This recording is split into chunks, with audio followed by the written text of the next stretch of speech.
अटूट विश्वास की कहानी। मालती और जगा भाई। पुरी के पास पाटापुर गांव में एक नन्ही बच्ची रहती थी जिसका नाम था मालती। गरीबी ने उसके घर को घेर रखा था। पिता और भाई के गुजर जाने के बाद माँ दूसरों के घरों में काम करके किसी तरह मालती का पेट पालती थी। जब रक्षाबंधन का त्योहार आया तो गांव के हर घर में खुशियां थी। मालती ने अपनी माँ से जिद की, माँ मुझे भी भैया को राखी बांधनी है। माँ की आंखों में आंसू भर आए। उन्होंने मालती को गले लगाया और मंदिर की ओर इशारा करते हुए कहा, बेटी तेरा भाई तो साक्षात जगा भाई है, वो पुरी के बड़े मंदिर में रहता है, जाकर उसे ही राखी बांध दे। नन्ही मालती ने अपनी माँ की बात को सच मान लिया। वो अपनी छोटी सी हथेली में एक साधारण राखी लेकर तपती धूप में नंगे पांव 10 किलोमीटर पैदल चलकर पुरी पहुंच गई। लेकिन मंदिर के पुजारियों ने उस गरीब बच्ची को अंदर नहीं जाने दिया। उन्होंने हंसते हुए कहा, यहाँ तेरा कौन भाई है, भाग यहाँ से।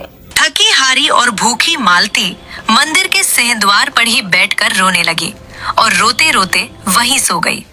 तभी आधी रात के सन्नाटे में एक दिव्य चमत्कार हुआ। एक सुंदर सा छोटा बालक आया और उसने मालती को जगाकर कहा, उठ मालती, मैं तेरा जगा भाई हूँ।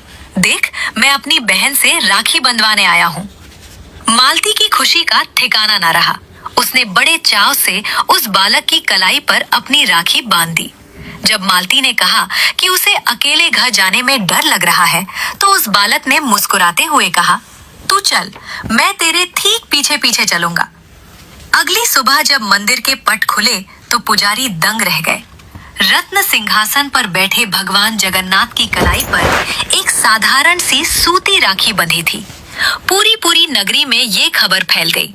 उसी रात भगवान ने वहां के राजा को सपने में दर्शन दिए और कहा, पाटपुर की मालती मेरी बहन है।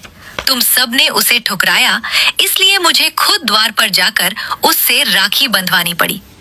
राजा खुद चलकर उस गरीब की झोपड़ी तक पहुंचे और मालती के चरणों में झुक गए। उन्होंने ऐलान किया कि आज से ये गांव सिर्फ पाटपुर नहीं बल्कि मालती पाटपुर कहलाएगा।